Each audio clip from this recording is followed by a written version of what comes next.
Welcome everyone. I'm now calling this meeting to order. Please stand with us. We'll be led. I'll tell you what we're going to do. Just let me get my order straight here. We'll have the pledge following this, but if y'all will with me before we have our prayer. We have Pastor Bill Beavers with us to be our guest and lead us in prayer. Before that, let's have a moment of silence. Everyone knows that our city was struck with an extremely tragic event last week at our Walmart store. And let's have a moment of silence to honor the lives of Anthony Brown and Brandon Gale.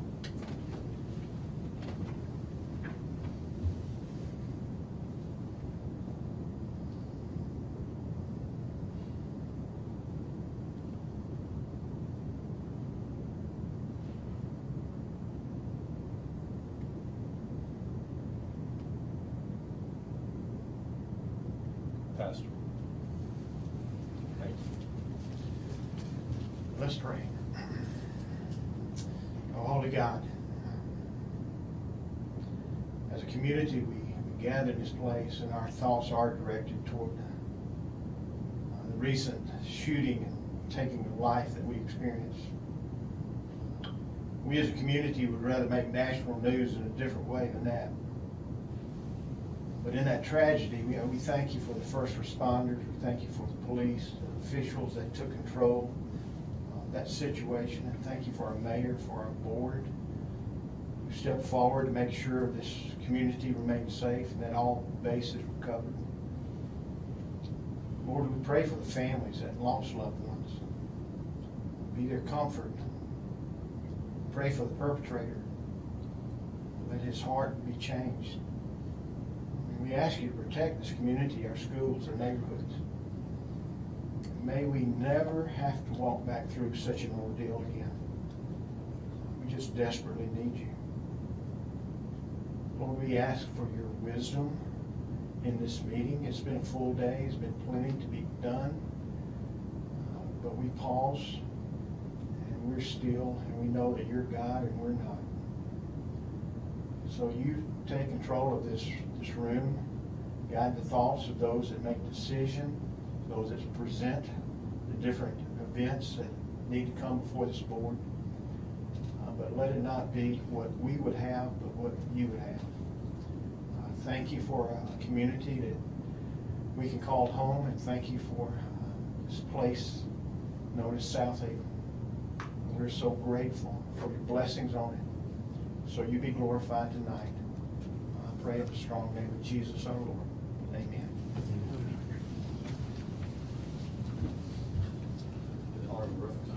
Pledge allegiance to the flag of the United States of America and to the republic for which it stands, one nation, under God, indivisible, with liberty and justice for all.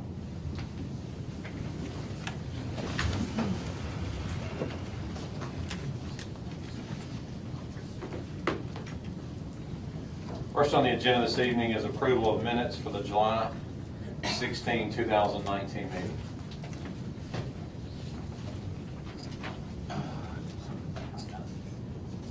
Mr. Mayor, I move we approve the minutes of the July 16th meeting with any additions, deletions, or corrections. Second. We have a motion by Alderman Brooks, second by Alderman Gallagher. Is there any discussion? Hearing none, roll call. Alderman Brooks? Yes. Alderman Kelly? Yes. Alderman Hughes? Yes. Alderman Payne? Alderman Gallagher? Yes. Alderman Wheeler? Yes. Alderman Flores? Yes. That motion carries. Next on the agenda is a resolution for Southaven Police Department surplus. Mr. Nick Manley. It's actually got two resolutions tonight, Mayor and Board. The first resolution is for the surplus for a seized vehicle. Gone through all the court proceedings, and it's at this point ready to be surplus pursuant to Mississippi Code 172525. Two motions. Yeah, there'll be one for this one, one for the next one. So moved for the first one. Second. We have a motion by Alderman Brooks, second by Alderman Gallagher. Is there any discussion? Hearing none, roll call. Alderman Brooks? Yes. Alderman Kelly? Yes. Alderman Hughes? Yes. Alderman Payne? Yes. Alderman Gallagher? Yes. Alderman Wheeler? Yes. Alderman Flores? Yes. That motion carries. And there's a second resolution for just equipment that's no longer needed by the Southaven Police Department. So moved. Surplus property. Yes. Second. We have a motion from Alderman Brooks, second by Alderman Gallagher. Is there any discussion? Hearing none, roll call. Alderman Brooks? Yes. Alderman Kelly? Yes. Alderman who? Yes. Alderman Payne? Alderman Gallagher? Yes. Alderman Wheeler? Yes. Alderman Flores? Yes. That motion carries. Is that all those, Nick? Yes, sir. Next on the agenda are contracts for our condemned properties and the maintenance, landscape maintenance of city grounds. Correct. There's two contracts under this as well. The first contract is with Green King, same exact contract we have currently, just extending the contract to December 31st, 2021. The contract has the same terms as the current contract or the previous contract. So tonight, just need authorization for the mayor to sign that contract with Green King. I'll make that motion. Second. We have a motion by Alderman Gallagher, second by Alderman Brooks. Is there any discussion? Hearing none, all in favor say aye. Aye. Any opposed say no. Ayes have it, motion carries. There's a second contract, it's Beard Integrated Services LLC. That will have the same terms as the current one too. The condemnation costs are the same. That was revised today. So the Exhibit A and Exhibit B will stay the same as the previous contract. So authorization for the mayor to sign that contract with Beard and Integrated Services for the condemned properties along with the landscape maintenance and cutting of other city properties.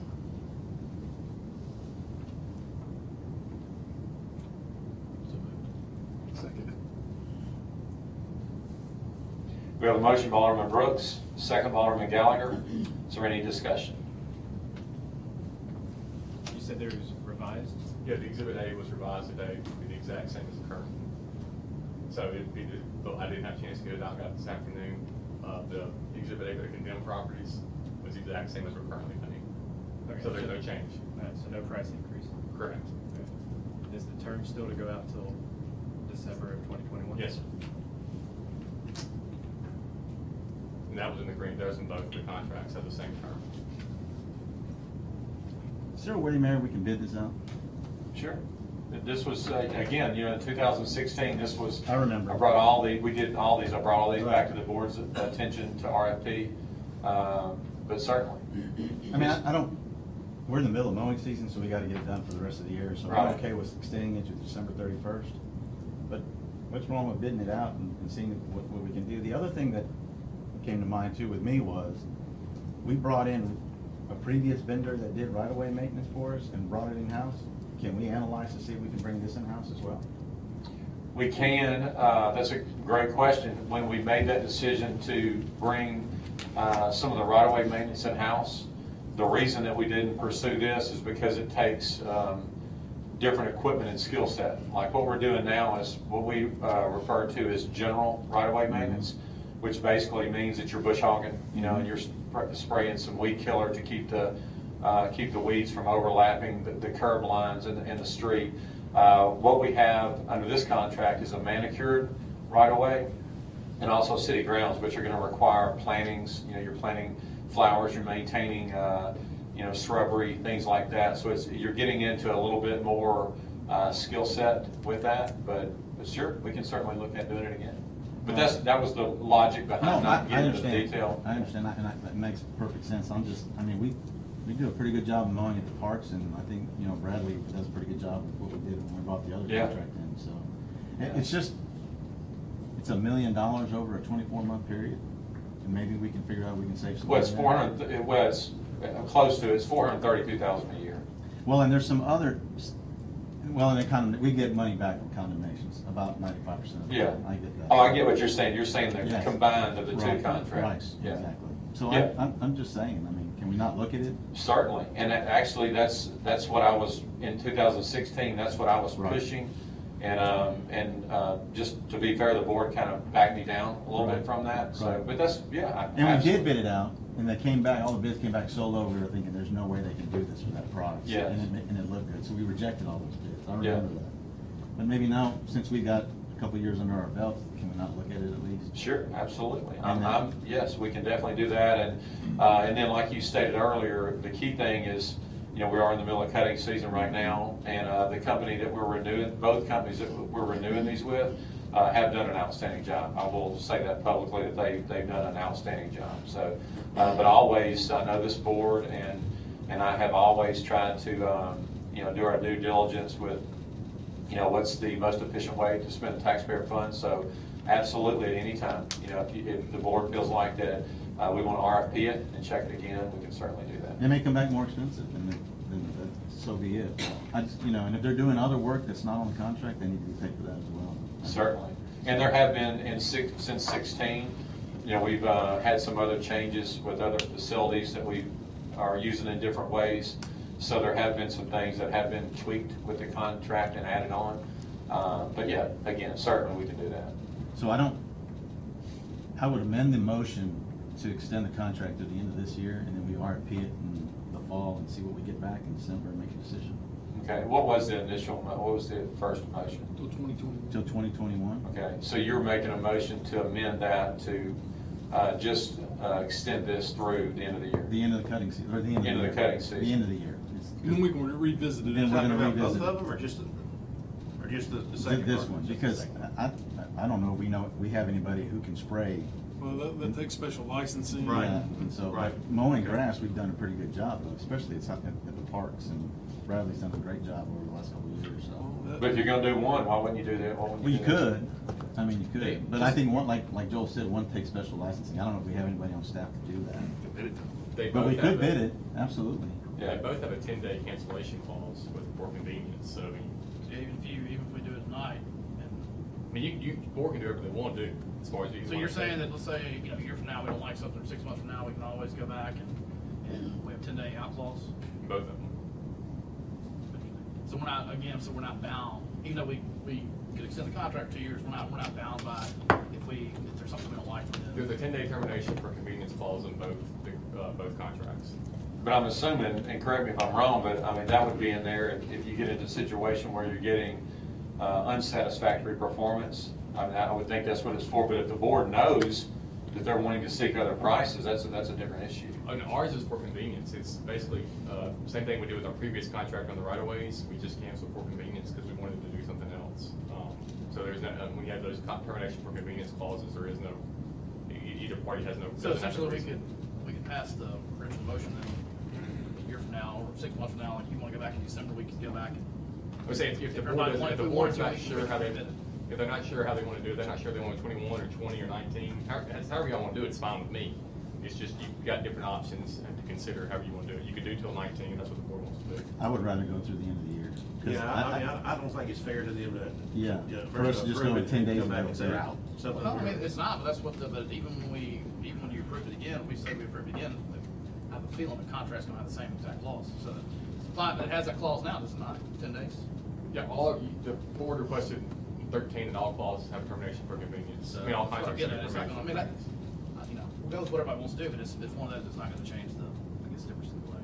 Well, I'm not trying to speak for Alderman Hoots, but I think I understand what he's not trying, he did express it, but the thing is with these contracts, you have to have an extensive list of equipment. It's very, very expensive, and an account like the city is crucial to their operation. I mean, if they don't have this account or don't know that they're gonna continue with it, then it is a fair professional courtesy to let them know so they can be preparing accordingly. So it would be my recommendation, and I get what you're No, saying, fair you're enough, definitely fair right. enough. But I would just say, if this board wants to make a decision tonight that we want to RFP it, then I think that it should be the way Alderman Flores is suggesting. Don't give them a 2-year contract and then come back and they go out and lease or buy equipment.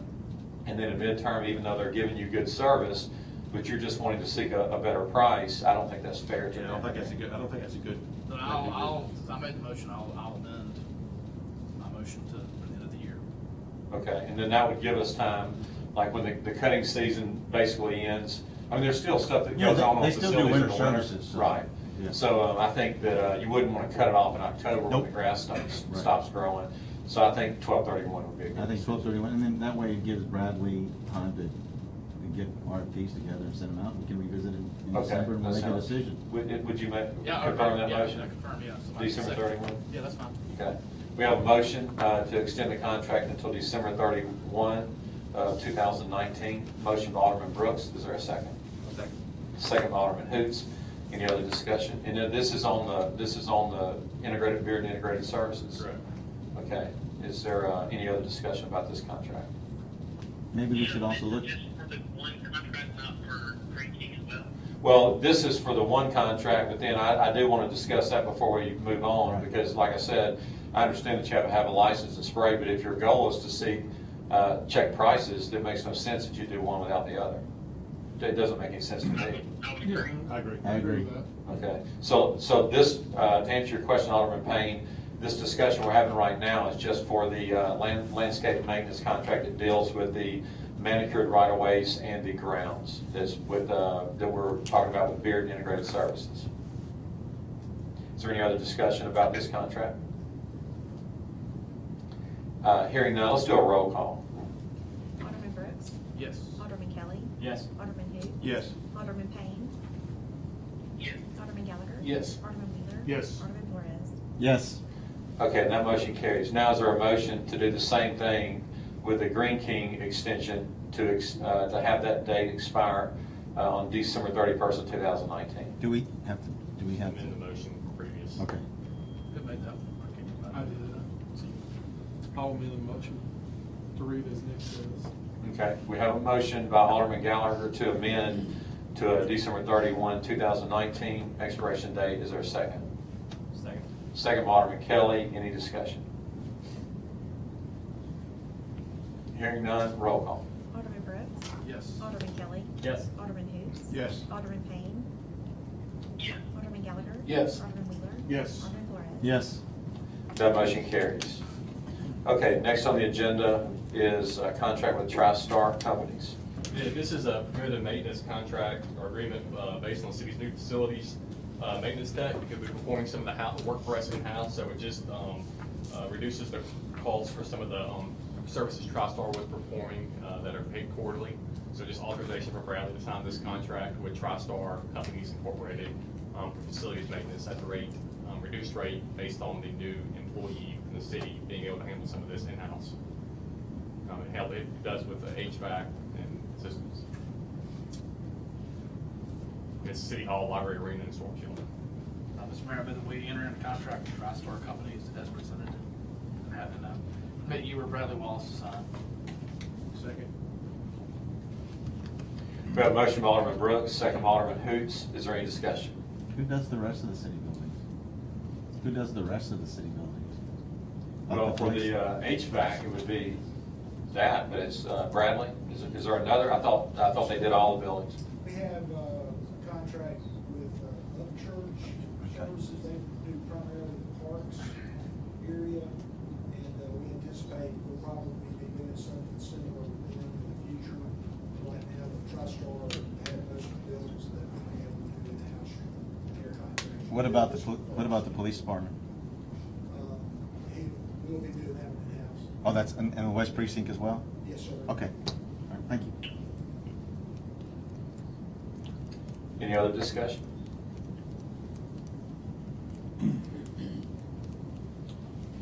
Hearing none, all in favor say aye. Aye. Any opposed say no. Ayes have it, motion carries. Okay, next on the agenda is an agreement with the DeSoto County School Board for a school resource officer. And this agreement is similar to the ones in the past. It's the agreement that sets forth the Southaven Police Department will provide 2 SROs for the DeSoto County Schools in Southaven, and the DeSoto County School Board will pay the city $150,000 to go towards those SROs, which I think is an increase from the past couple of years. So tonight, authorization for the mayor to sign an agreement with the DeSoto County School Board for the SROs. I'll make that motion. Second. We have a motion by Alderman Wheeler, second by Alderman Kelly. Is there any discussion? Hearing none, all in favor say aye. Aye. Any opposed say no. Ayes have it, motion carries. Okay, thank you, Nick. Next on the agenda is the final acceptance for the 2014 Elmore Road North project. Thank you, Mayor. Forward. A couple months ago, I came before y'all and asked for acceptance on the other half of Elmore Road. We now finally have final clearance and inspection from the state on the last remaining section of Elmore Road that was completed. I'm asking for y'all's approval to authorize the mayor to sign documents and accept the release of maintenance of Elmore Road from the contractor. I'll make that motion. Second. We have a motion by Alderman Flores, second by Alderman Wheeler. Is there any discussion? Is this the northern section, right? This is the northern section, yes. From where? Nail to Goodman. From Nail to Goodman. Okay. And the other half was approved several months ago. So now both of them will be released from maintenance, so we have full acceptance on them. Okay. Any other discussion? Hearing none, roll call. Alderman Brooks. Yes. Alderman Kelly. Yes. Alderman who? Yes. Alderman Payne. Yes. Alderman Gallagher. Yes. Alderman Wheeler. Yes. Alderman Flores. Yes. The motion carries. Thank you, Dan. Next on the agenda is a contract with R.J. Young Company.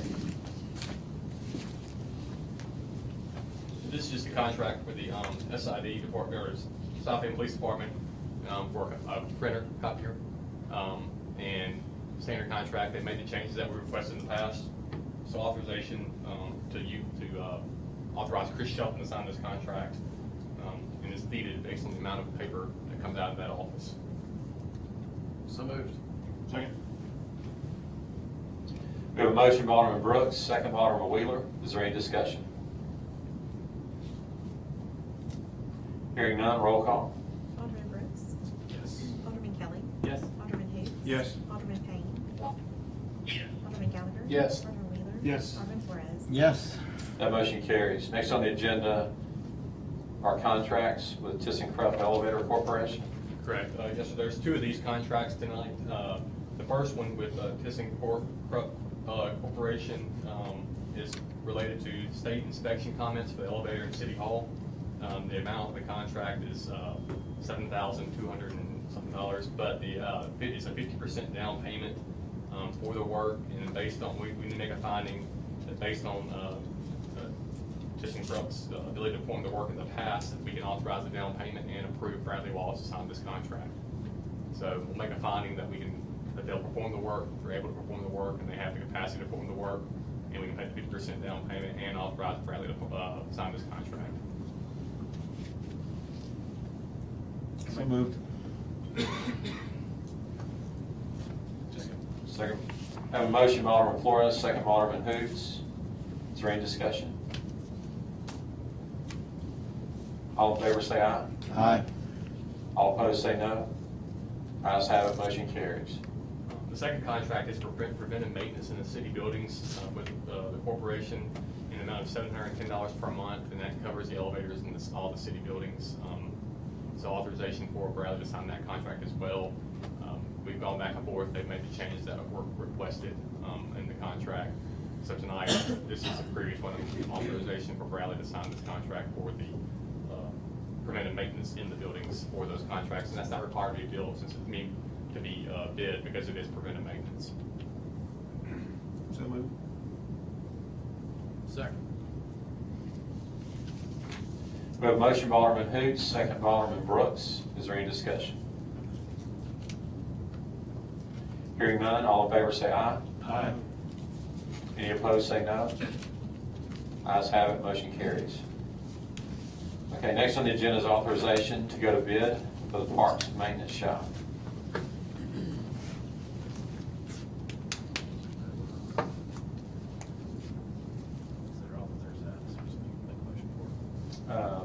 Yeah, basically, if you'll make a motion, I'll update everyone about it. Mr. Mayor, I move that we authorize you and the Parks Department to go out to bid for the Parks Maintenance Shop. Second. We have a motion by Alderman Brooks, second by Alderman Hoots. I'll start the discussion. Basically, what this is, the city recently sold the property. It was a large, it's almost 11 acres. Well, actually, it was actually 12.02 acres, including the parks maintenance shop, but part of it was the vacant land that is just north of the fire station on Getwell. And so this parcel is between Snowden Lane and Getwell, just north of May Boulevard, 12.02 acres. We recently sold that property. That purchaser needed the property where the parks maintenance shop is currently located. For years, we realized that that maintenance shop was not in the ideal location. That building was actually there before Snowden Park was there.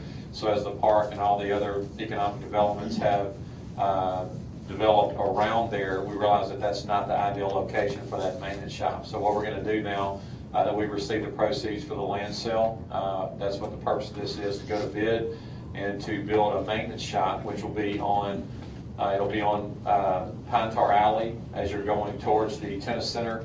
It'll be just west of the tennis center on Pine Tar Alley. It'll be moved back on the property where it's not as visible from Pine Tar Alley. And that will leave room in front of that for potential tennis expansion in the future. But that's the location of it, and we're on a timeline as the contract gave us 9 months to lease our parks shop where it is now until we move to a new facility. So that's the reason it's on the agenda tonight. Any other discussion? Hearing none, roll call. Alderman Brooks. Yes. Alderman Kelly. Yes. Alderman Hoots. Yes. Alderman Payne. Yes. Alderman Gallagher. Yes. Alderman Wheeler. Yes. Alderman Flores. Yes. That motion carries. Okay, next on the agenda is a resolution for a governmental transfer to the Columbus Police Department. This resolution will just authorize transfer from the Southaven Police Department to the Columbus Police Department for certain bulletproof vests pursuant to Mississippi Code 31713 M6. These vests are no longer needed by the City of Southaven, and the cost of storage will actually be greater than the need for them. And so the authorization tonight to authorize the transfer, allow the mayor to sign the contract with Columbus to effectuate the transfer for the equipment. So moved. Second. We have a motion by Alderman Flores, second by Alderman Wheeler. Is there any discussion? Actually, the surplus and transfer. Any discussion? Hearing none, roll call. Alderman Brooks. Yes. Alderman Kelly. Yes. Alderman Hoots. Yes. Alderman Payne. Yes. Alderman Gallagher. Yes. Alderman Wheeler. Yes. Alderman Flores. Yes. That motion carries. Next on the agenda is resolution for liens. Yeah, just for the condemned properties, this is the resolution that allow for certain properties to be filed as liens until we can amend that to, or transfer that to assessments. That way, in the event it's sold, the purchaser will have notice of the lien before it goes to an assessment. So tonight, authorization for the mayor to sign the resolution and the liens be filed with those condemned properties. Mr. Mayor, I move that we adopt the resolution, Mayor Board of Aldermen of the City of Southaven, adjudicating the cost of cleaning property, imposing a penalty, and imposing lien against the same property as presented, and authorizing you to sign. Second. We have a motion by Alderman Brooks, second by Alderman Kelly. Is there any discussion? Hearing none, is there any discussion from anyone in the audience that has a financial interest in any of the properties? Hearing or seeing none, roll call. Alderman Brooks.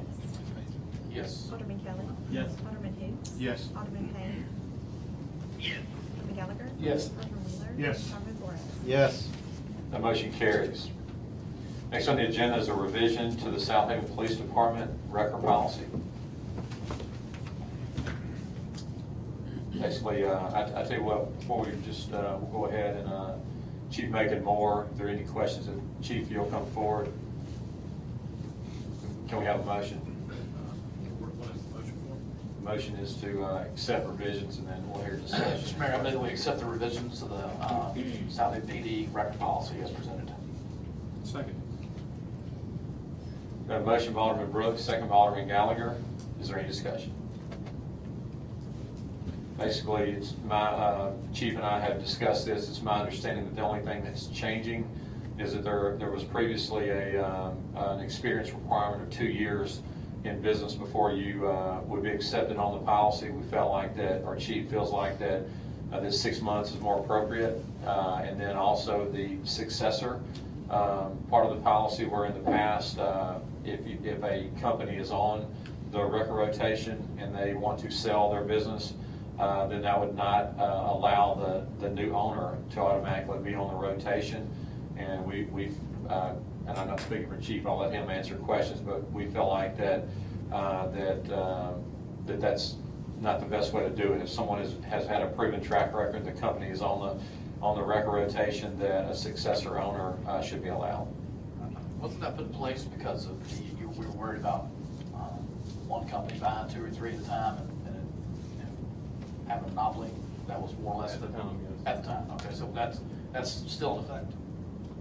That's still being in effect, where you can't have, one company can't own multiple record companies in our rotation, correct? Well, and I'll let Chief answer, but there's still, the criteria is still in there that it has to be separate companies at different locations, and they have to have separate staff and a separate building. Separate books, separate locations. Yeah, so that should eliminate that. And I don't know, that may have been why it was done, that was before me. That was Okay. Chief, you feel like that we still have protection against that? And ultimately, it's your discretion anyway. Basically, what's occurred is we're almost down to 3 services only. We typically run 5 to 6, and this 2-year restriction before they can be put on rotation, new company comes in, we're about out of record companies. So, Chief, I only had one question about releasing property. I mean, years ago, I owned a record service, so I know a lot of times if you let people come get all their stuff out of the car, if they have a wreck or something like that, they have no incentive to come back and pay the bill or anything like that. You're left holding the bag, so to speak. I mean, I know we're not trying to be in the, maybe micromanage them and that kind of stuff. Do you have any idea why we have that in there? once the record service takes custody of the vehicle and they sign the form and the property's on the inventory form, it's basically the responsibility of the record service. They own the property that's in the car, so if they give it back, I don't know that we have the latitude to get involved in that after. Is that something we should probably remove from that list? I'd have to look at that specific policy again. That paragraph, yeah, it was just one paragraph, what it was, and I was just concerned about that.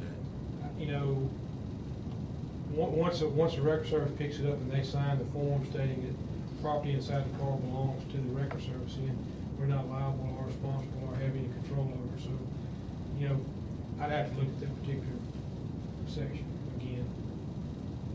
Okay. Let's go back to the one owner of multiple companies. So they have to have separate books, Separate staff, locations, separate staff, locations. yes, sir. So they have separate books, they have separate tax identification. Yes, numbers. sir. Okay. Yeah, if I remember correctly, it was put in place because the idea was not to have one Right. keep buying out all the record companies. Mayor, if I could add, my personnel, the ones that call the records, and just to answer Alderman Hoot's question. Certainly. One of the issues that we run into often is if the record companies don't give the belongings back, people have an accident, insurance companies don't run over there and pay that tow bill right away. So a lot of times it can be an individual's tools, they need to go to work the next day. It can be that medicine that's in there, their cell phones, personal belongings, things that they need to carry home. They don't let them go over and strip radios and things like that, but they go over and get their easy removable personal belongings. And in times past, we've had some situations where some of the record companies, you can't even get your purse out of there because you were transported without your purse and your medicine unless you pay for the bill. A citizen who's now been unfortunate enough to be in an accident and maybe transported to the hospital or something, they can't even get their belongings out of the car.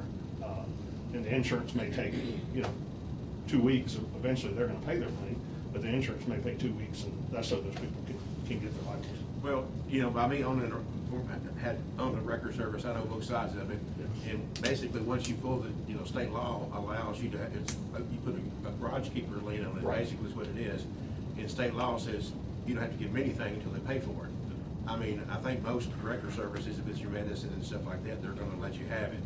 The problem is That hasn't always been the yeah, case. I mean, but I'm just saying that maybe we need to tweak that a little bit to where it's not so cut and dry that they have to do everything.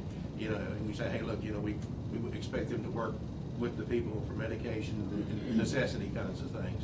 Because what happens is they leave it, and then, you paid your record driver, you paid all this other stuff, and, you can't get $125 for the car to have it scrap metal value.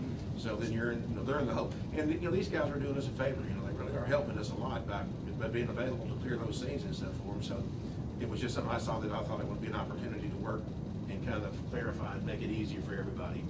And, not make it so much ironclad, but, I think it's a suggestion would be better, that's what I'm thinking. Yeah, well, this is, it's an ongoing thing. It can be changed again. That's something that we want to give the chief time to go back and evaluate your concerns. And if he wants to come back, we can obviously amend it again. But tonight, we're just trying to fix the problem of, the experience rule and also the successorship. I like that, I think it's a good idea. Is there any other discussion? Okay, we had a motion already by Alderman Brooks and Alderman Gallagher. Is there any, if there's no other discussion, roll call, please. Alderman Brooks. Yes. Alderman Kelly. Yes. Alderman who? Yes. Alderman Payne. Yes. Alderman Gallagher. Yes. Alderman Wheeler. Yes. Alderman Flores. Yes. That motion carries. Okay, next on the agenda is the sole source resolutions for our Public Works Department. So we have two resolutions tonight. The first is the sole source purchase is for a CB 1.7 compactor. It's the amount of $25,000 from Thompson Machinery. This particular size compactor is only sold by Thompson Machinery and Caterpillar. And this whole source letter is included. It's authorization for the mayor to sign that resolution and purchase this CB 1.7 compactor based on the size and sole source letter in the amount of $25,310. So moved. Second. We have a motion by Alderman Kelly, second by Alderman Brooks. Is there any discussion? Hearing none, roll call. Alderman Brooks. Yes. Alderman Kelly. Yes. Alderman Hoots. Yes. Alderman Payne. Yes. Alderman Gallagher. Yes. Alderman Wheeler. Yes. Alderman Flores. Yes. That motion carries. And the second sole purchase is for the Talon system. It's installation and cost amount of $10,418 from EK Automation. This has to do with the City Hall air systems and our mechanic and security systems. So tonight, authorization for the purchase amount of $10,418 with EK Automation and authorization for the mayor to sign the sole source resolution. And they did revise the contract that we needed it to be as well. So Bradley will sign the contract, but the mayor will sign the resolution. So moved. Second. We have a motion by Alderman Flores, second by Alderman Wheeler. Is there any discussion? Hearing none, roll call. Alderman Brooks. Yes. Alderman Kelly. Yes. Alderman Hoots. Yes. Alderman Payne. Yes. Alderman Gallagher. Yes. Alderman Wheeler. Yes. Alderman Flores. Yes. That motion carries. Is it all the resolutions? Yes, sir. Okay, next on the agenda is a service agreement with Spyglass Group. This agreement is for the audit of the city's telecom services. Spyglass will review deadlines and no longer lines that are in use, numbers of fax machine or fax lines, along with the fees and services charged by charged to the city, and they will be paid based on the percentage of savings of the city. So they will get paid based on what they can find as far as we're being billed for services we don't use in a telecom perspective. So authorization for Chris Wilson to sign this agreement with Spyglass. So moved. Second. We have a motion by Alderman Gallagher, second by Alderman Wheeler. Is there any discussion? Hearing none, all in favor say aye. Aye. Any opposed say no. Ayes have it, motion carries. Okay, next on the agenda is the requested House of Grace donation. Is there a form or a besides this? Well, basically, it was based on the presentation that was made by Supervisor Bill Russell and Supervisor Mark Gardner at the last meeting when they had indicated, that they were helping House of Grace, who is having financial problems, and there's been some restructuring of their accounting system, but they're obviously having some problems. So basically what the request was in budget year FY19 now, that we allow an emergency type donation of $9,000. And then they were requesting, which will be, would not require action tonight, but they were requesting $9,000 in budget year FY20 as well. But it's the way I understood it, that they're requesting an emergency donation of $9,000. And it's contingent upon all the other municipalities and governmental entities that have citizens that have used the services of House of Grace. So I would think a motion, if the board so chooses to do this, I would think a motion would be contingent upon all the other entities also agreeing to provide emergency funds. Then I'll make that motion. Then that we donate to House of Grace. You contingent upon that. I would just say pursuant to Mississippi Code, I think 211965. Yeah, pursuant to whatever code he just said. Well, yeah, they're saying do that contingent upon matching donations of the other entities. The City of Southaven authorizes the $9,000 donation to the House of Grace. Perfect, just like you said. I mean, that's allowed by the statute. Works that way. Okay, we have a motion exactly to that effect by Alderman Brooks and a second by Alderman Hoots. Is there any discussion? Nick, they won't be matching though. I mean, ours is 9,000, some of the other municipalities Well, is greater. not matching, By but- matching, he means that. But that we- based on the contingency, Right, whatever they if were we do supposed it, to then pay. if one, my understanding, talking to Bill. Unanimous participation. Unanimous Yes, and participation. if one entity doesn't do it, then. We're all out. And he also, my only question to him, he called me, I think it was last week, and I had the question of, hey, are we sticking our nose where it doesn't belong per se? Can you tell, private entity, they're a charity, what to do? And he said, well, we thought that too. He said, but it's more or less that that's why they're having to come back each month and show us the book, show us the audit, show us that they're keeping control of the books. It's like anybody else, we don't want to give them money and only, to bail them out, that something not happen. I mean, it's a needed service around here. We know that. It's a very needed service. At the same time, it's hard to want to give if you're not sure that it's going to be financially, they're not going to be financially responsible. So it's It's just due diligence. it is, right. I mean, and as simple as that. I want them, and I told him, I said, I want them to succeed. We want them to succeed, and obviously some changes, whatever they've been doing has to change. Yeah, I wouldn't say, I'm saying matching from the standpoint of you can give, the board can give under 211965 for entities that provide a moral benefit to this community, which obviously that would qualify as a moral benefit to the community, provided that that the money the board's giving is also being matched in total by all those donations, everything else again. So if you're giving 9,000, you just want to make sure that House of Grace is also getting 9,000 from every Sure. other source out there. Absolutely. That's what the motion says. And I do think we need to add in unanimous participation. Participation. That's what- Yes. Okay. That's what my motion should reflect. Okay, thanks for that That's my clarification. second vote. Okay, well then, we got that cleared up, so we've got a first and a second. Is there any other discussion? Hearing none, roll call. Alderman Brooks? Yes. Alderman Kelly? Yes. Alderman Hughes? Yes. Alderman Payne? Yes. Alderman Gallagher? Yes. Alderman Wheeler? Yes. Alderman Flores? Yes.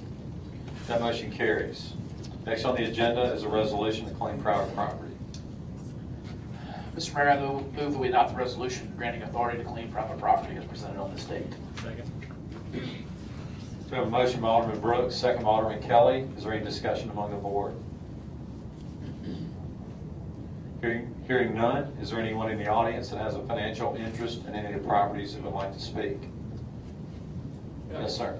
Mr. Mayor, my name is Ali Gardner, and I have a piece of property over here on State Line Road, Which one is it? 1905. And I have, this is my granddaughter, she has a letter she sent to you all concerning that piece of property, but it doesn't look nothing like that now, it's just about all torn down. Just a second, look it up. Was yours a house? A trailer house. Okay. Remember they brought that up a meeting or two back. We got pictures of this on here? Yeah, yeah. It was the one we had previously. We got in touch with Mr. Garner and he agreed to take it down himself. That's why it's not on your agenda tonight, because it has been removed by the property owner. So everything's good? Everything's good. Okay. It's been removed. Appreciate it. Thank you, sir. Thank you, Mr. Gardner. Thank you. Thank you. Appreciate it. Okay, is there anyone else in the audience that has a financial interest in a property that'd like to speak? I Yes, do, ma'am. Your Honor. I'm Doris Henley. I was out of town attending my grandbaby's funeral, and somehow somebody opened up my private gate to my backyard, and so the grass police got me, and they sent me this notice saying they were condemning my property.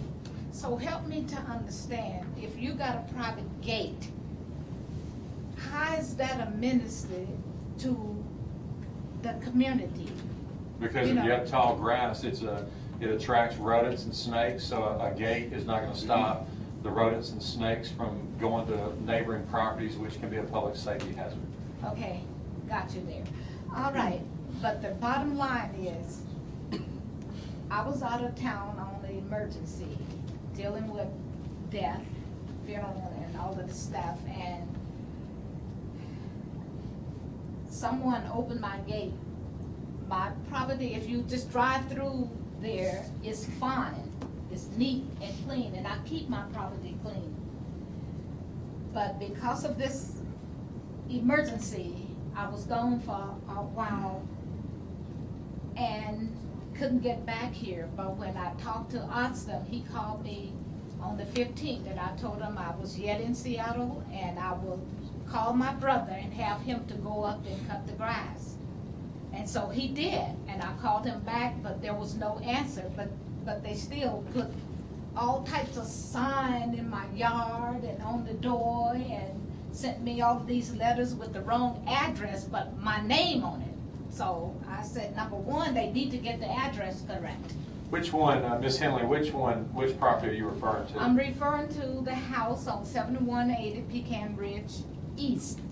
They sent me letters to 7180 Pecan Drive. I don't know where Pecan Drive is. That's not my property. Yeah, well, that would just be a mistake on our part on the address, but it is 7180. 7180 is the correct street number?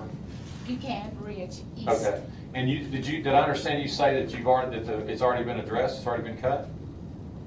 Yeah, it got cut 3 days after he called me. Okay, well then we can just take it off. I mean, if it's been cut, we want to confirm that. Austin, do we want to confirm that first, or? It's been done, you can take it off. Okay, it's been cut. Well, that's what we'll do. We'll go ahead and take that off. Is there a motion to remove this property from the condemned list? So moved. Second. Who made the, I'm sorry, Alderman Gallagher made the motion, and then Alderman Wheeler seconded that. So the motion is to remove this property since Ms. Henley's already addressed it. Any other discussion on it? All in favor say aye. Aye. Any opposed say no. Ayes have it, motion carries. We'll remove it. Your house does look nice in the picture, so I just wanted to tell you we appreciate you keeping your yard nice like that. Yeah, I keep it up. And it's just, and again, just to add to that, they don't know the circumstances. When they go, they're not going to know, if someone's there, they're not going to know the circumstances. They have to administer the ordinance fairly, so if the grass is above the ordinance, that they have to do what they've done. So, you know, we're going to handle business in a reasonable manner like we have tonight. So, All right. thanks for coming forward. Sure. Is there anyone else in the audience who would like to speak or has a financial interest regarding the properties on the condemned list? There's a picture here of a closed Walgreens. Is that on the condemned list? It's a Fred's, isn't Is that a Yeah, it's Fred. Yeah, Fred's on Northwest Drive. Yeah. Oh, so, okay. Oh, yeah, it's going to stay on the list. Okay, never mind. Never mind. I'll shut up now. Okay, is there any other discussion about the condemned properties? Hearing none, roll call. Alderman Brooks? Yes. Alderman Kelly? Yes. Alderman who? Yes. Alderman Payne?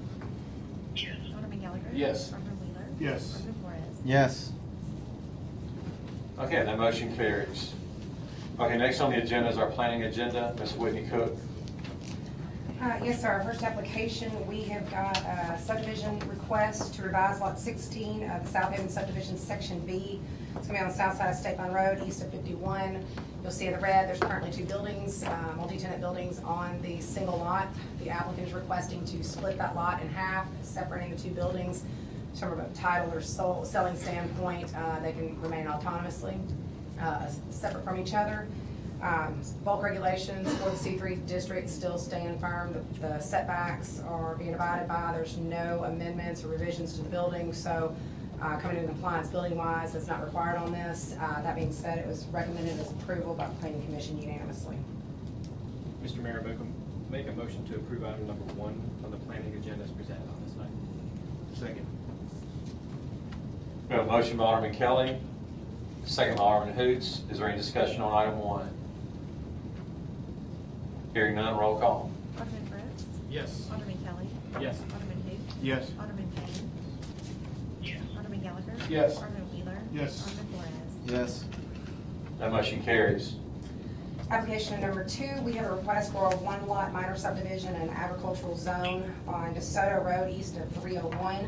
It's family-owned property approximately over 8 acres in total. The applicant is requesting to carve out 1 acre with an existing home on site to deed to a family member.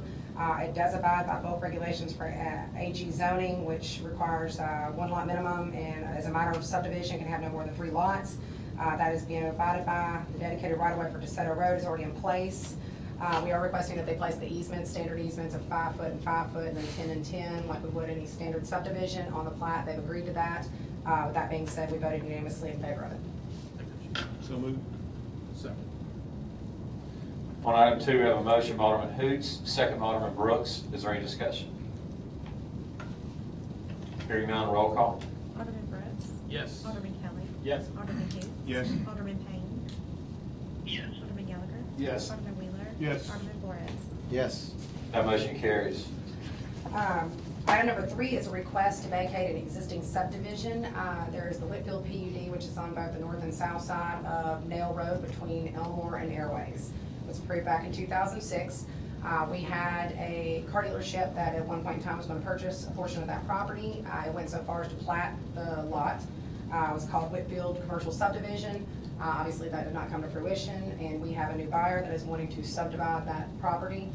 To do that, we have to vacate that original platted lot, get it off the books so we can do the subdivision there. So the request is to vacate Whitfield Planned Development Commercial Lot 1, Area A. Mr. Mayor, I move that we approve item number 3 on the planning agenda. Second. On item 3, we have a motion by Alderman Brooks, second by Alderman Wheeler. Is there any discussion? Tell me where this is again, Whitney. This is going to be on the north side of Nail Road between Elmore and Airways, closer to Elmore. Behind the, Behind, you have the daycare on the Yeah, corner, and then you yeah. have like the veterinarian clinic that Right. kind of runs along that so area. behind all that?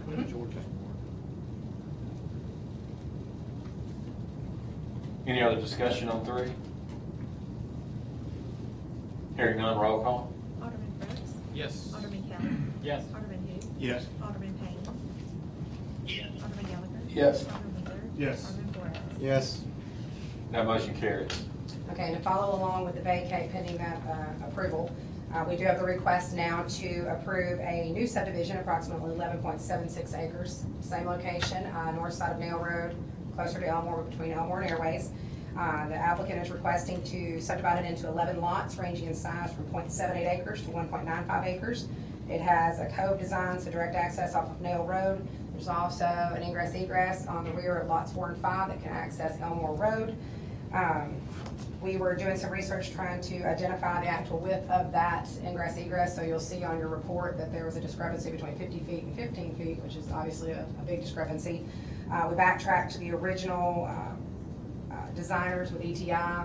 They have admitted an error on their part. It is not 50 feet. It is in fact 15 feet on this side and 15 on the other side. So we will have that addressed on the plat before we record it.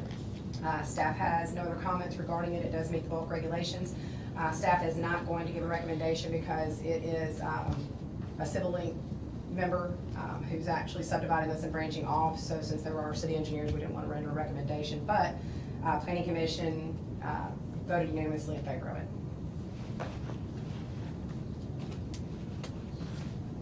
Who's that? George. I'll make that motion. Move that we approve item number 5 on the planning agenda. As Second. presented. Second. That was item 4. 4, yes. Okay, on item 4, have a motion by Alderman Brooks, second by Alderman Flores. Is there any discussion? Hearing none, roll call. Alderman Brooks. Yes. Alderman Kelly. Yes. Alderman who? Yes. Alderman Payne? Yes. Alderman Gallagher? Yes. Alderman Wheeler? Yes. Alderman Flores? Yes. That motion carries. Item number 5, we have a subdivision approval request to subdivide 2.59 acres of property on the east side of 51 in the Trinity Lakes development. They want to subdivide it into 4 lots ranging in size from 10,281 square feet up to 35,000. There's also a parcel A proposed on this, which is where an existing utility station is. So they have subdivided that out and have proposed to keep parcel A at a total of 24,941 square feet. It will have direct access off of 51. There's a 30-foot drainage easement showing from Sweetwater Drive down to lots 2 and 3, then crossing along the rear of 3 and 4. This is deemed to be a public easement. They do have the continuance of the 15-foot landscape buffer along Highway 51 and have submitted the wooden fence on the perimeter of the lots along 51. It does meet the PUD setbacks. It meets the PUD lot sizes and the square footages. However, the one recommendation from the Planning Commission and from my office is, since there will be a utility station there occupying that 24,000, we talked to our utility director. He would prefer a vinyl coated flat chain link fence with vinyl slats in it for screening purposes, so that is going to be one of the contingencies on the subdivision. With that recommendation, it was approved. I'll make a motion that we approve item number 5 as presented. Second. On item 5, we have a motion by Alderman Gallagher, second by Alderman Kelly. Is there any discussion? Wendy, what was that before? It looks like it's, I mean, it was. It was an open space that was proposed to be subdivided eventually. It actually had a code design in it, but when we looked at it and kind of tried to redesign with the code, the straight through like this worked better for the lots. It was just the last phase of it. The reason why it wasn't developed sooner is because we did have a sewer pump station or lift station that the city was working on. I think that's now been addressed and working on the own parcel. So then it sold and was ready to be subdivided. Any other discussion? Hearing none, roll call. Alderman Brooks? Yes. Alderman Kelly? Yes. Alderman who? Yes. Alderman Payne? Yes. Alderman Gallagher? Yes. Alderman Wheeler? Yes. Alderman Flores? Yes. That motion carries. Our last item, after speaking to Nick, does not require a board motion, but it is something we're presenting now. 1179 Main Street, which is the infamous old Taco Bell. We do have a tax incentive request proposal put forth in front of us for a new community donuts, coffee, and donut shop there. You'll see in the paperwork they've submitted, they're somewhere around $600,000 in improvements proposed on it. There's also a rendering in there as to how they're going to do the improvements.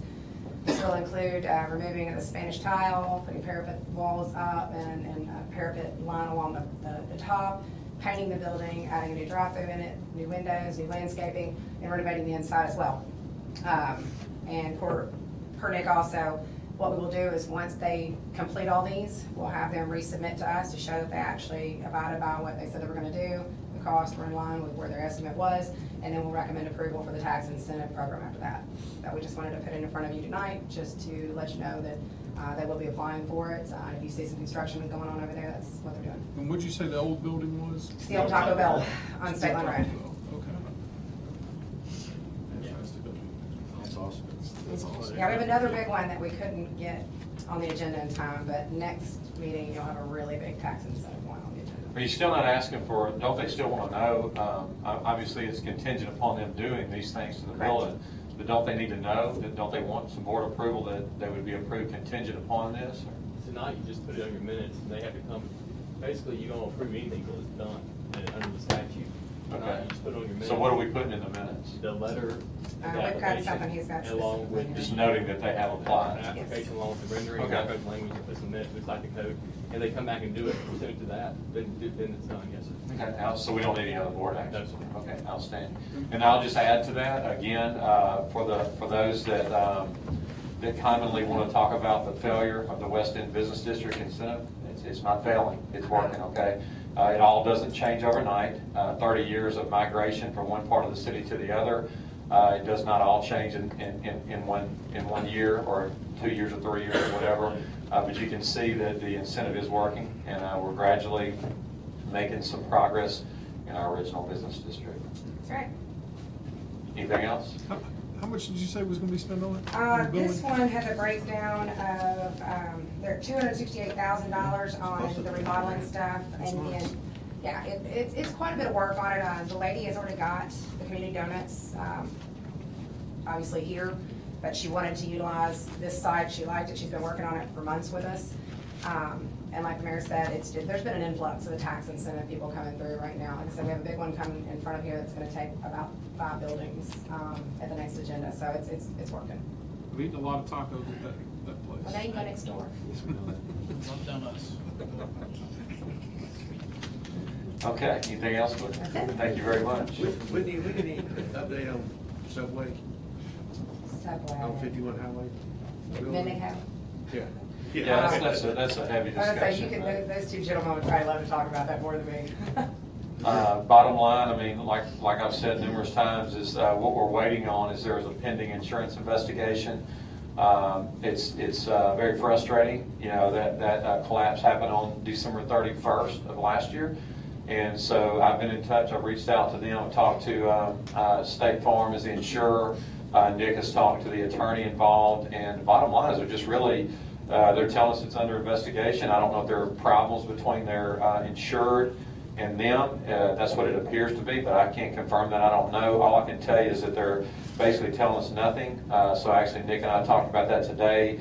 We're reviewing our next step, you know, before we condemn it. Just so you know, and the full board knows, when you condemn it, that's on us. We're going to be paying the cost to tear it down.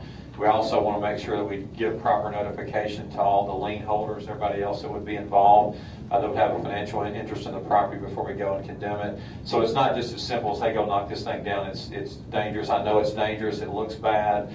I hate it. I mean, Whitney and Nick can tell you they're tired of hearing me talk about it. I hate it. But we're going to do what's prudent for the city. We're not going to rush out there and do something that could cause us to have costs later with litigation and other things. So anyway, I don't know what to tell you other than that we're wanting it to change now, but we're not being given the information to make that decision yet. But we're on that. We're talking about that weekly. Yeah. Is there anything else that you want to add, Nick, or about that? No, I mean, nothing that the mayor didn't address. I mean, the attorney just at this point, they're kind of still under investigation, and then you can surmise why, but that's it. It's not a usual claim. Yeah. A normal claim would not take 7 months, so there's something going on, but we're just not privy to that. Okay, any other questions for Whitney here? Okay, thank you, Whitney. Okay, we'll move on. Next on our agenda is our mayor's report. Just to follow up, I know the gentleman's not here. We had a gentleman last meeting that came forward and requested a VFW sign on Highway 51, just a report. We're going to contact him individually, just to let the board know. We have reached out to MDOT. We're trying to get a sign put up. Hopefully they will allow us to do one of the brown special marker signs, and we'll put that both on both sides of the road for north and southbound traffic on Highway 51 for our local VFW. The next thing I want to talk about, you know, everyone has heard, is familiar with what our city went through, as we talked about earlier this evening about the Walmart situation. Don't need to go through all the details. Some things obviously that do not need to be discussed in public. We're going to keep the identity of our officers private. That's very important. The only thing I want to say about that is, again, is just as a city, to all the board members, to all the residents of the city, you should be extremely proud of your first responders. As Chief Moore indicated last week in his press conference, there was training for an active shooter event that happened within 2 weeks of when that happened. And I was present. I went there and listened, walked the halls just so I could get a grip on what actually happens. So to see that as a training event and then to see it happen in real life, it makes you proud of your people, because everyone did their job. They all worked in unison together. Everyone was just true professionals in a very, very scary, a very, very tough situation. And when I tell you the courage of our people, and it starts with all of them, you know, you got You got your dispatchers that get that call, and they do their job, and they do it perfectly. You have our fire and EMS responders on the scene that are chomping at the bit to get in the building. Even knowing that there's danger in the building. And then obviously you have your police that are there in 3 minutes, and just the help that we got from other agencies as well. Some of the Horn Lake officers were some of the first ones on the scene. Never did they hesitate to help the City of Southaven, and you had all the other agencies that were on site as well. So we had great coordination. It was just a real a terrible moment for our city, but you got to be proud of the way our people responded. And the last thing I want to say about that is, without getting into detail, I just want you to know that your officers, your Southaven officers, one was between shifts, could have easily ignored that call, but chose to be the first one on the scene, and so he's a true hero. And then the other, knowing when you're an officer and you know what's already on the radio, you know what's already happened there, but that doesn't stop you at all. You continue to charge forward in an extremely dangerous situation. That's a true hero right there, and that's what happened with your Southaven police last week. And then the last thing about that is, make no mistake, there was intent to do more harm. It's sad that we lost Brandon and Anthony. It's terribly sad, but I can assure you that the intent was to do much more damage, and your police officers stopped that from happening. So we had some true heroic performances. So when you get a chance to know the identity of those, I would just encourage the board to reach out to them and give them a pat on the back and thank them for their bravery. And Chief Moore, we appreciate your efforts too. You did an outstanding job. Chief Scallions, thank you. Chris Shelton, Mercy Communications, outstanding effort by all.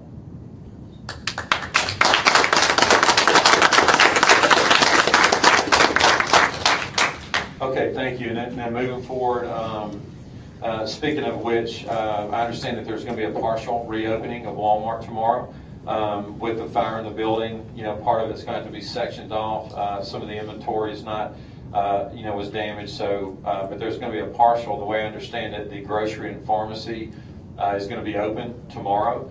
And so I just ask everyone to rally behind Thursday. Okay, thank you. So Thursday, there will be a partial reopening. I just want to encourage everyone, let's help Walmart. Walmart's a key business in our city, and has been for a long time. So I just encourage everyone to help, let's get back on that pony and ride. Let's go back there and shop there again. Let's go buy our groceries there. It is safe, and it's time to support them. And so when they have their grand opening, I'm just encouraging the city, to get behind them and help them with their reopen to get back to a state of normalcy again. And then last thing that I have this evening is we do have 2 special meetings that are coming up with budget workshops. Chris Wilson and I have prepared, after a meeting with all the department heads initially, we have prepared a balanced budget for you. And so we'll lay that before you tomorrow. And again, just to make sure everybody understands, that's in no way suggesting that it's a final product. Okay, all that we're doing is trying to save the board time to go ahead and help us move forward. So we're going to present a balanced budget to you. We're prepared to tell you what's in the budget, what's not in the budget that may have been requested by department head. You'll get to talk to the department heads and hear their priorities as well. But I just want you to know that preliminary work is done. And we'll go move forward with 2 meetings, both tomorrow and Thursday. And we'll do the same format. We'll have each department head come forward. We've asked them to limit their presentation to 10 minutes, so we have time for questions and answers after that. But again, if there's something about the budget, you are the Board of Aldermen. You are the ultimate deciders on how the money is spent in this city. So don't let anything that I've done, I don't want you to misperceive that. If there's something you don't like about it, tomorrow and Thursday is the time to speak. Okay, and I think that's it. So we'll move past Mayor's report. Next on the agenda is our citizens' agenda. We did have Mr. Purohit. Please come forward. Thank you, Mayor. Thank you, Board. I just wanted to request leniency. I have developed several hotels in DeSoto County. this is the first time we got ticketed for having bins, storage bins on our renovation site that we are renovating the hotel. And we are trying to remedy the situation and get rid of those bins as fast as we can. It costs us money, doesn't look very good for our guests. Also, being part of the hotel requirement for renovations, we have to have some storage capacity at the site. And I was ticketed because we did not move those bins. And I requested the officer that I want some leniency of time where we can finish this job. What is actually going, what are the bin, what are you, is there renovation going It's on? furniture, light fixtures, mirrors, headboards, everything that goes into a room. It's a new scheme that Hilton has come up with. Okay. And we have to take the old furniture out and put in a new one. And it's just a tedious job, and you have a running hotel. You can only do certain rooms at certain times, not work like 24-hour situation. How long has that renovation process been going on? For 5-6 months now. Okay, when is it project, when do you expect it'll be finished? I would say about 4 more months. 4 more months? That's a pretty lengthy renovation process. Unfortunately, it's a lot of the stuff doesn't get manufactured here. It all comes from different ports. You cannot start the construction until everything is there before you take a room down. And it's just that situation, the economy is so good, it's hard to find labor, it's hard to find a lot of things that are against us working at the same time, which is good for us. So. And that's, as you mentioned, for your own, corporate image and your customers coming there, you don't like the look of it either. And the same reason you don't like it, our citizens don't like it either. It's a high-profile location where the bins are, faces I-55, so it's almost like when people are, coming into the city from the south side, they see those, or they pass those bins all the time. It's so visible. That's what the concern is from the citizens. And I'm trying to get rid of these as much as possible, as fast as possible, let's be honest about it. I mean, if I'm paying very high rent for these things, and I want to get rid of also myself. And Austin, would you come forward and just tell us kind of what the process is on what's been done, from a code enforcement standpoint thus far? Yes, sir. Well, the bins showed up, over a year ago, I believe, and they sat there for a while before anything was done. Obviously, we were getting calls on them, so we went over there probably back in March or I can't remember the exact date, but we were talking to them. We were given a timeline of a couple more months or whatever. The code states that they can have them, but they're supposed to come in and get the work permitted and get the storage bins permitted. That was never done. So since that was never done, we went over there and did an investigation of the violations. Not only were the bins a big problem, but they were also doing work in the parking lot that was causing trash and debris accumulation. There was evidence of stormwater violations where they were washing their paint down in the storm drains that I got pictures of.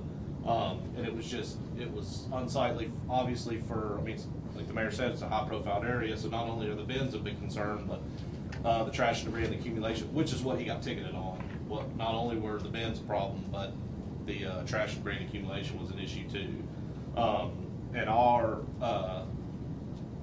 department stance was we have to come up with a date that these things have to be moved.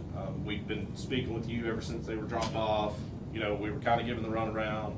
There's no permits pulled. The building department had stopped the work because there was faulty wiring jobs being done. And it's my understanding that when we finally give the guy tickets and put a hard deadline of July 1st on him, and we went to court for tickets and the building department shut him down because faulty work was being done, that's when he came in and started applying for permits and the necessary paperwork to do the work, do the things the right way by the city. And we do have more help now, and there is definitely more manpower being put in this situation. And like I said, some of this stuff, we cannot start the construction until everything is in-house. And that's where he said that, yes, there are some bins that were not there, but the work was not going on. And that's an unfortunate situation. Pardon, sir? How many hotels do you have? 5. Okay, so pictures. How long have you been in this business? Many, many years? Yes, sir. So why, I'm assuming, and I could be, why was there no permits pulled to begin with? Like you were also saying, why was it done after the fact? Well, I did not realize that there was light fixture that had to be rewired. I thought they were just getting replaced. Okay. And that's where the problem came. And I did not realize it till the fact was done. And then I was told, and then I stepped in and I said, well, Now, let's I'm just assuming the get- contractor or subcontractor you hired is the one that was spraying They are paint down all, the drain? yes, sir, the subcontractor that we have. So Austin, did Electrical we ticket, contractor. did we ticket the contractor for putting the paint down the drain, or Yeah, I mean, after the, surely they gotta know better than that, we gotta be bonded, I mean. Right, it makes we- sense. you know, in a situation like that, we didn't see, we just assumed it was them that was doing it. So, So you you know, didn't we see 'em talked do to, it? we talked to them about it, but the paint's on the drain. I mean, you can see, I got a couple of the pictures in there. I got pictures of the storage bins when we wrote the tickets. Most of the pictures I took from today are just the work and the trash and debris and accumulation that's still in the parking lot, but there's still 22 storage bins over there right now. And those 22 storage bins, in my opinion, I don't think any of them have been taken away or moved. I think, when we started talking to them about it, there was probably a little over 10, maybe 15, and since we asked them to move them, they dropped off more. So it was my understanding that instead of going, you know, helping us out, or they started increasing the amount of storage bins that were over there. And when that happened, with the work combined and the problems that we were having with them, we just put our foot down and said, hey, we gotta get these things moved. I understand that. Go ahead, I'm sorry. Well, I understand it. Logistically, it is a nightmare.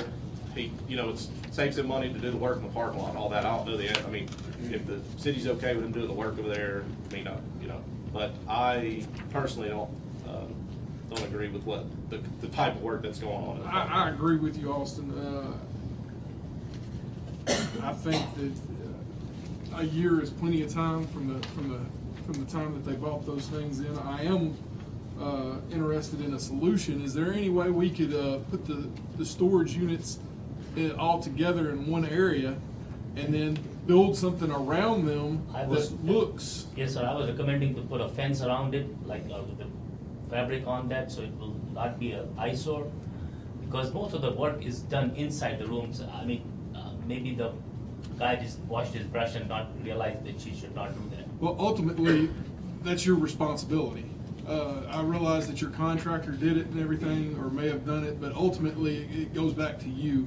You've got to oversee that. You need to be doing it anyway. It's your hotel. You want to oversee what your contractor does, make sure that you're getting charged correctly and that the work is completed properly. So again, I understand that the stuff went down the drain from the contractor, but in my opinion, that falls back to you. I agree, sir. I'll take the responsibility on that, and I'll make sure that he doesn't do that again. How many rooms have you got done so far? For 35 to 40 rooms. And you got how many more to go? 117 total rooms we have. How long did it take you to do those? We were giving them 5 rooms a week to 10 days to finish, and then we will get them back, and then we'll give them 5 to 10 more. But now we have decided to give him 10 rooms at a time, so he can speed up his work. So your estimation is when they'll be done? So another Yep. 90 rooms, so another 10 per week, so another 9 weeks, 10 weeks at least. 9 to 10 So 2 months is what you're looking at. 2.5 months. 2.5 months. 2.5 And months. like I was saying, it's very hard for him to have all the people working at the same time with the hotel running. He cannot make any noises till 10:30 in the morning, till everybody is gone, and then he has to shut off at 5. So it's very limited hours that he works also. Okay. Well, understand too, the leniency you're asking for is the storage pods, because we want to allow leniency on trash and debris accumulation and That's stormwater correct. violations. I did not realize it was that bad a situation. I get that taken care of tomorrow. Wait, has the ticket been issued? Yes, sir. So the correct form would be the courts, and I think, the board. Can't do anything? Well, the board can authorize Austin to, tell the judge, this is the city's position, but it says a ticket's been issued, it had to come to a judicial officer at this point, the remedy and or punishment. Well, he's been to court. I already paid my We're fine. gonna issue him more tickets. I see, so you're. I already got $530 charged, and I wanted to make sure that I don't get another ticket because work has to go on. I see. We would have already issued more tickets, but I'll just, I don't know how y'all feel. I don't have an issue with it. If you can get something built around them, get them in one area, get it built around them where it looks good, where we can't see the bins and everything. I don't have an issue with giving you the extra 2.5 months. But again, I think a year's been plenty of time, so that's on you if you can get that built quick enough, and the rest of the board if they agree with me or disagree. That would help, having some time, I would at least make a lot of improvement in that time frame. I don't know, can he build something like a fence around those, gonna close them in, I don't know. That's a tall, I was gonna ask the same question, that's a tall fence to hide those bins. I And have- what How do you type of do that? structure are we talking about? I mean, we're Just talking a about fence. chain link with just a- vinyl slats? Are we talking about wooden? I mean, what would be site-proof? The from metal 55? fence that they have with the green fabric that goes around these fences. You're talking like construction. I think, Construction zone fence. That you I can kind still of see think from that, the you know, interstate. we've gone this far. I mean, 2.5 months, if he can do it, if we just urge him to get it done, I mean, you know, let's just go ahead and bite the bullet and get it done. You know, let's say, you know, 2.5 months is it, you know, that's your limit, you know. If we give you that, can you make that happen? I will, yes, sir. I mean, you know, and that way, you know, just go and get it, because it'd take him, you know, a week to put a fence up around it, you know what I'm saying? And then that's, you know, that's drawn away from something else. Let's just get it over with, you know, and then get it back to where it's supposed to be. That's October 21st. I respectfully disagree with you. I think that if we allow it, I think we should put something up to block the view. There is a I land. said, we some had of you. Walmart ran into the same situation when they were doing storage on their site, and it was down South Crest Boulevard. I'm sure most people remember we had pods sitting down there, it was Yeah. for Christmas time and stuff, and we said, okay, look, if you wanna do storage here, we understand it's seasonal, you need to place it in a more remote location than going down the main drag. So I don't know how bad it would be to move them, but it would seem to me that it's blocked by the Walmart and the trees on the opposite parking lot of Hilton Garden versus where it is just dead smack on 55. So is it possible to move them to a more inconspicuous location? Whatever location you want us to move. You know, as how long where as- it's on the yeah. north side of you, All- between you and Walmart, you have that other parking area over there that's. There is a very deep ditch there. No, I'm talking about in the actual parking lot, like you have it over here, but it's blocked from view from 55, there's trees, there's another structure there, there's actually the Walmart fence, and where they put their stuff now, it's got a fence, so it would almost completely block it in that location versus the south parking lot where everything's just at plain view 55. I'll be open to that, any suggestion that you want. I mean, that just seems like it creates a natural barrier wall, natural screening to it. There is a lot that we have right close to this thing, and we can move it out of the parking into the lot. I do not know if there are enough shrubs and bushes to hide those things. Is there enough room in that parking lot Yeah, that it's Whitney's about, it's referencing? about 0.6 acres, yes. Would you be willing to move it? I would be willing to move it, whichever location you. Well, that would achieve, I think, well, that would achieve Alderman Gallagher's concern, because that would be removed without putting, my concern, just knowing what that looks like with a temporary fence, it would look, I don't know that that helps the look. I mean, it's gonna look like a construction zone, even more so, but what Alderman Gallagher's talking about is if you did, and Whitney's suggestion, if you move the containers to the other parking lot where they're naturally shielded from the interstate with the trees, that would be more aesthetically pleasing. What do you think, Myron? He's the general manager. Okay, yes, So I'm sir. the general manager of the Okay. hotel. So basically, like all the containers already have stuff in them already. So some are like glass and like the stuff in the bathroom, they're in the containers. So moving all the containers to the other side, they're all not going to fit over there. And so Well, can the containers not be done? can they be dumped? No, they're Can they be emptied? They're new items, all new items. So it's not trash, it's storage. Those Yeah. containers probably could Oh. be packed. They're brand new items. So as soon as one container is empty, then they're coming to pick it up. If they're on this side, she's talking about. Okay, I thought it was the old stuff that you've ripped out. No. The old items that's in the hotel right now. Once we move those out, those goes into one container, and we have a liquidation. They come pick those items out of that container and take that. Then we put another set of old items in there. Okay, so are you saying that what Whitney's suggesting, there's not enough room to move There's them? not enough room to move all those containers over there. Plus, they're like warehouse. They got all their stuff warehoused in this stuff, and if he moves it, it can break everything, like all the mirrors and all the stuff they've got in it, so they're kind of like stuck with the stuff there until they get through. Right. I mean, we're trying to provide a compromise here, I mean, so. I understand, and you know, and like even like some of the other stuff, like for the bathroom, the tub, like especially like all of those are on the property as well. So if we move containers, we got to move that over there as well, and it just wouldn't be enough space. I know it's an eyesore on the 55 Yeah. interstate. Want to send somebody on site to meet with them this week or next week, and kind of get an idea of what compromise can be done back to us? Or how do you Well, want- I mean, we can, but I think the facts have been laid out, and bottom line is it's a violation. You know, it should have been resolved. This conversation should have happened 4, 5, 6 months ago. Agreed. So we're late in the game already, but again, the city, I know I'm speaking for the board, but I know my board wants to be reasonable and come to a solution. We're certainly not trying to punish business people in the city. We appreciate you being here, and it's an excellent business, but it is a violation. That's why your code enforcement is there. Right. So we're just trying to come to some type of compromise. As Alderman Gallagher said, he just wants to cover the look of it. It is high profile. If you can't move them, that's something that, you know, we're leaving here tonight no better than we were when we got here. So I don't know if you have any other suggestions on what you can do because of the way that it looks in our city. I mean, we're doing 10 rooms now, so I already have it set in the system by, you know, I would say by pretty much by the 1st of October, we should be done with everything. So let me ask you, so with those boxes, so if each room, let's say as each 10 rooms are done, will containers slowly be removed from the property as it's going? Like, all the handicaps items are in one container. Okay. So, and then we have like all King's items, everything is separated in Okay. containers, so they would know exactly where to go to get the items out the room. Okay.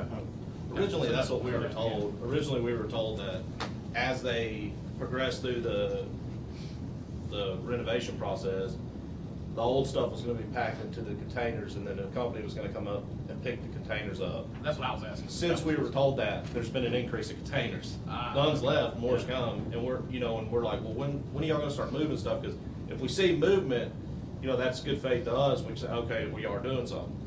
But they just brought more in, and then we were like, well, you know, Right, we we're had not to bring- moving any out, we're just increasing them, so that's when we were like, okay, well, Yeah, we had to bring 2 more containers in because of the new items that just came, like refrigerators and box springs, but those containers, it'll be gone soon. Okay. Are there any that can be moved now? As of right now, no, because we've stopped renovation, so as of right now, no, Why have you stopped renovation? because we have to get the permits and everything that wasn't done. the building department stopped Yeah. for their. Any When will idea? when will we start renovation again? Actually, we couldn't start, we got approval to start now. I talked to James this morning about it, and I believe he said that they were good to go again, but I hadn't seen anybody. When I went and took pictures today, nobody was over there working, so I don't know. I expected people to be over there ASAP, just because of the nature of it, but We had the electrician, he's already started coming in doing the wiring. yeah, we had good weather today, but it's supposed to rain the rest of this week, so I just assumed, you know. but- All right. Well, I think we can wrap this up. I'll make a suggestion for us to wrap it up. I mean, obviously, just so we can note that for the record, you're about 6 months late having this conversation. It would have been very helpful if we had known that. But since they've been there so long, it is an eyesore. It looks bad. It's a violation. Our code enforcement supervisor is doing his job. He's done that properly. So we'll need board action tonight. The board wants to give an extension and hold off on any future violations. They have the right, the board has the right to do that right now. The board has a right to tell our code enforcement supervisor to halt enforcing our ordinance for 2.5 months. I don't know about whole, I think you could grant a, yeah, I don't, you want to. Variance? A variance, What is the ask tonight? I mean, I understand the ask, but you're asking our code enforcement to stop issuing violations for 2.5 months. Did I understand that right? I mean, yeah, in granting a variance, it's a formal application, we have to put Yeah, a I'd say, hardship on it, yeah. and we're gonna have to retroactively grant the variance, so I don't know how that works. Yeah, 10 years I've known this board, I've never granted special permission, just, you know, let's not force the law, so I'm not gonna start now. But if you wanna, how long will it take to apply? I mean, they would go, if they got it in this week, they could get on a September hearing, but I mean, that's another 30-day delay. Unless you want us to expedite it, we could try to get it to the next Board of Aldermen meeting, but I said, like I said, we have to decide where the hardship's gonna be on it. And how do we go back 6 months and retroactively give that hardship? Because usually variance has items that you have to meet, like it's an irregular shaped lot. There's something that another person in that same zone has done that has now allowed them not to do it, which could be an argument in the future against somebody else. But I don't know where the hardship would be. let me ask this, if give a permit for the storage bin, is that a violation at that point? Is there a violation for It's gonna be a events? violation on where they're located, how many are there, and so they're not screened Yeah, yeah. appropriately, so, I mean, If they got in compliance with that, yeah. If they screen them, will they be in violation? Well, yeah, the storage building, code doesn't say anything about screening them in, you know, or it doesn't allow for that, and in my opinion, I don't know if that would be a bigger eyesore. I mean, you know, it would certainly probably contain a lot of the trash and debris on their site, maybe, but I don't know that that would really help, especially from the view from the interstate. It's looking down on them, and as you pass by, it is an eyesore. So I think it would help the passerbyers in the mall, but I mean, a big fence, and I don't know what it's gonna look like, or. Big fence and maybe a big sign that says, please pardon us while we're finishing construction. But You have to have, it says temporary buildings for construction purposes are permanent in any district as necessary. Buildings during the time of construction, the progress permit shall be issued for not over 1 year subject to any erosion. They have to get a permit for those it's usually your temporary temporary construction trailers that have the water and electricity and all that. These are gonna be considered more like pods. storage accessory. And people do get temporary construction trailers for like big job sites, and those are permanent. Temporary buildings on construction sites, this was more kind of storage building, Yeah. the 13A. Yeah. In all C districts, storage buildings should not allow 40% of square foot. Portable storage units may not be utilized for permanent storage in any district. So they're exceeding the 40% of the square footage of the primary structure. We have 3-acre sites on those. The hotel is on 3-acre site. The code probably should have, more details added in there, but we're basically going off of the, permanent storage, or the fact that, you know, they've been there over a year, or coming up on a year, there's, nothing was taken away, there were more added, and The there's. containers we just got the containers starting January of this year. Be sure about that. I don't have pictures to disprove it, but I believe it has been longer than that. Okay, I guess what I'm asking is, what's the ask tonight? What can the board do tonight? The board could, the way I read this, just reading this is, and still not be violating the ordinance, if the board chooses, they could, as it relates solely to the storage buildings, and not to the debris, as Austin noted, and the stormwater issues, they could note that it was brought to their attention that they will be removed, the storage buildings will be removed within 2.5 months, thereby they're not forwarded to the owners and not considered permanent. In the event they are not moved in 2.5 months, or October 21st, I think is what you said. Well, that's 2.5 months, but. October, yeah, the board will then deem it, it'd be deemed a permanent, in this situation, in this context, be deemed a permanent, storage that is then applicable, that will then be in violation of section 13A of the city code. subject to them building a fence around it, I or? No, don't think you've got to no. require a fence. So my issue right here is that we're asking for forgiveness and permission at the same time of knowingly breaking one of our ordinances. We do have a permit now, so it's a renovation under construction basically situation. We're gonna have this problem again. I mean, with our hotels needing to be improved, in the future, so I guess we need to probably figure out something. Well, here's the Yeah, deal, decide I mean, now that, if it's from Hilton, Hilton needs to get with us and figure out what they're gonna do, because we're not gonna have 20, 30 mini storage pods sitting on a parking lot. Well, I mean, It's not about the ordinance. I'm sure It's a there's matter probably, of- I'm sure there's like, probably somebody else it's a that matter who's of gonna come along asking- wanting to improve those things, and. Well, that's why I asked earlier about why was it not, you've been in this, you said you have 5 hotels, you've been in this business a long time, why was it, surely I was assuming that you knew the process to begin The with. people that I engaged to get the stuff, I guess they made a mistake and not brought everything together, so that's why we had to store it, not start the work. We cannot discontinue the renovation, renting the rooms. Are you renovating any of your other hotels right now currently? Yes. Did they make you get permits? They're not making. In fact, I took pictures of hotels in Bartlett, Germantown. They're not us. I understand, but everybody had to have renovation containers to keep the hotel operating and still renovate the hotel. You have one at all Brent, Yes. they're not, the code enforcement officers up there aren't enforcing.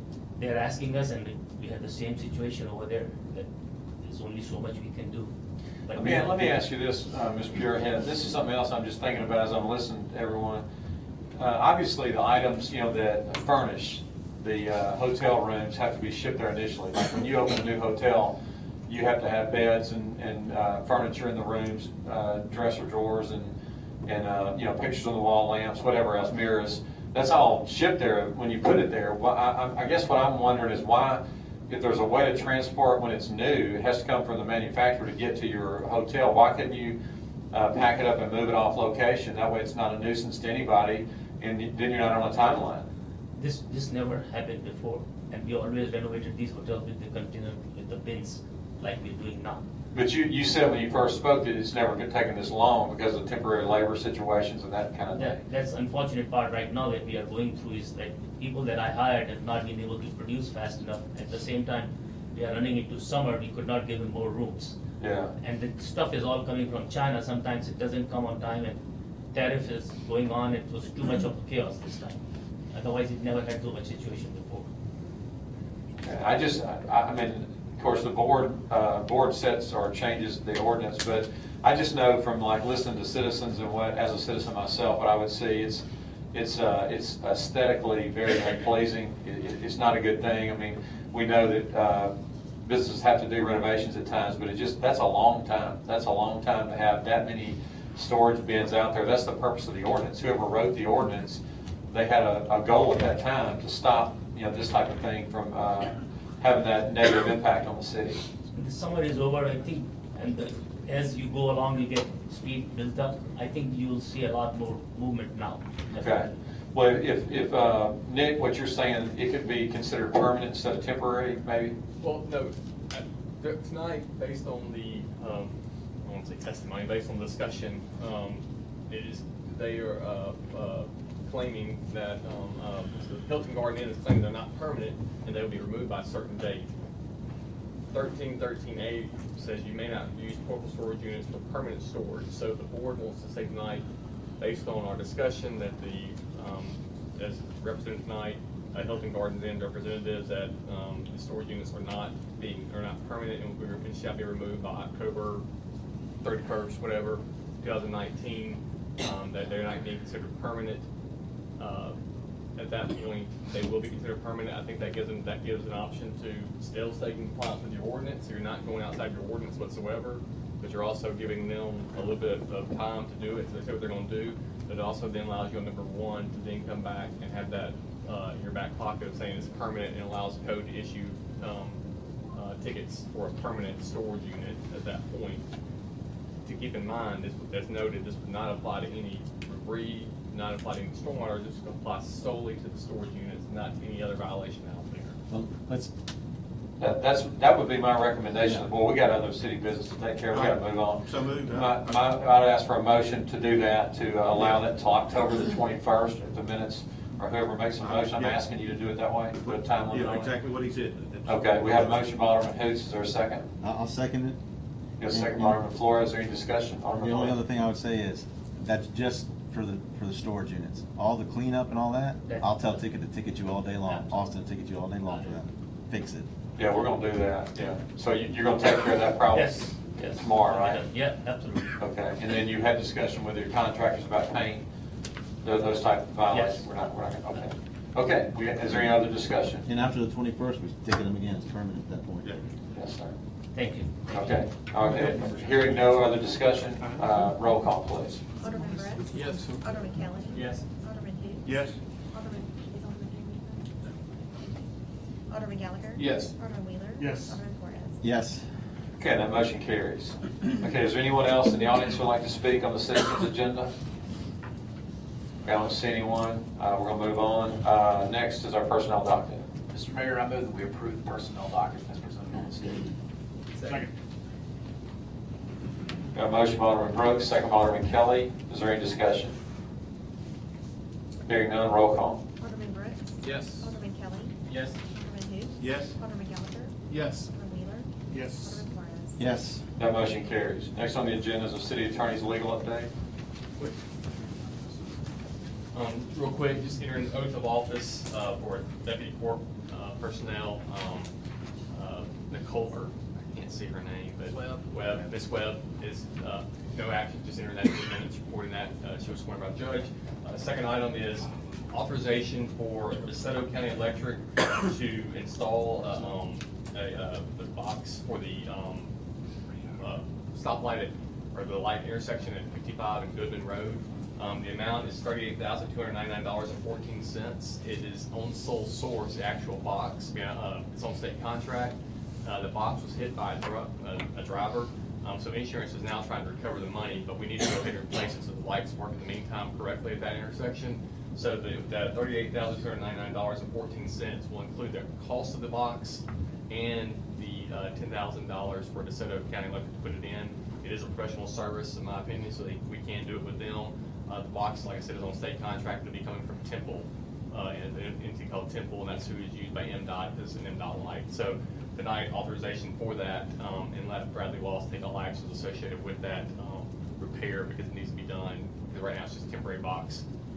And like I said, insurance is trying to recover the money, but in the meantime, we need to fix it. So moved. Second.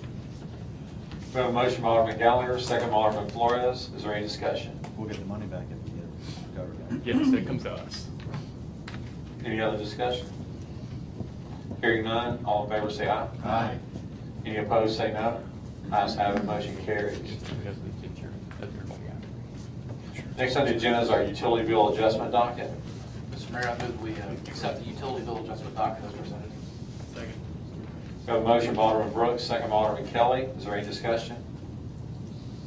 Hearing none, roll call. Alderman Brooks? Yes. Alderman Kelly? Yes. Alderman Hughes? Yes. Alderman Gallagher? Yes. Alderman Wheeler? Yes. Alderman Flores? Yes. That motion carries. Next on the agenda are our claims dockets. Is there a motion to approve docket one? Mr. Mayor, I move we approve docket number 1, the amount of $2,517,336.65 to include demand checks. Second. We got a motion by Alderman Brooks, second by Alderman Kelly. Is there any discussion on docket one? Hearing none, roll call. Alderman Brooks? Yes. Alderman Kelly? Yes. Alderman Hoots? Yes. Alderman Gallagher? Yes. Alderman Wheeler? Yes. Alderman Flores? Yes. That motion carries. Now, is there a motion to approve docket two? Mr. Mayor, I move we approve docket number 2 in the amount of $314,013.09 as presented. Second. On docket two, have a motion by Alderman Brooks, second by Alderman Gallagher. Is there any discussion? Hearing none, roll call. Alderman Brooks? Yes. Alderman Kelly? Yes. Alderman Gallagher? Yes. Alderman Wheeler? Yes. Alderman Flores? Yes. That motion carries.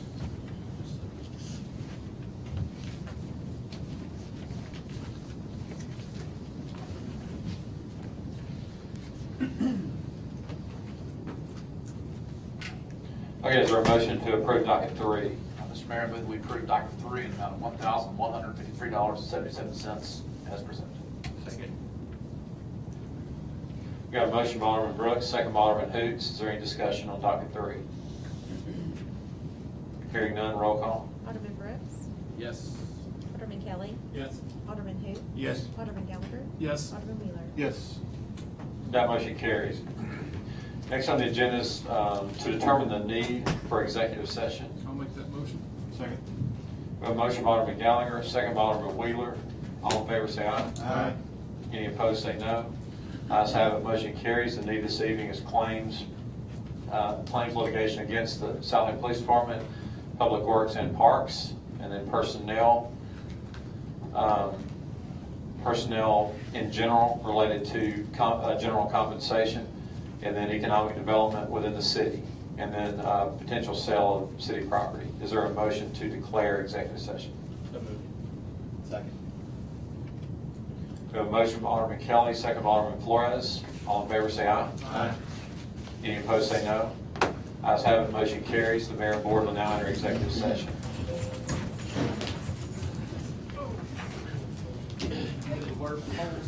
That's it.